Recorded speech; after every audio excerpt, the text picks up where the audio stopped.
सरकारी कॉलेजेस के दरमियान क्रिकेट मुकाबलों का इनेकाद हो, ऐसे में तालिबात भी अपने कॉलेजेस की हौसला अफजाई को पहुँचे तो हल्ला गुल्ला यकीनी हो जाता है।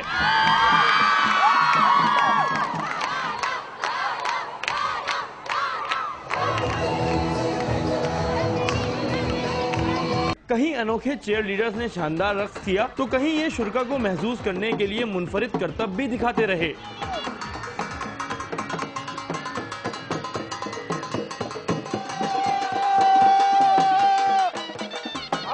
तलबा इनामी रकम की जस्तजू में मैच में जीतने की कोशिशों में लगे रहे तो तालिबात उनकी हौसला अफजाई में। तालिबात का कहना है कि ऐसे इवेंट जहन को ताज़ा कर देते हैं।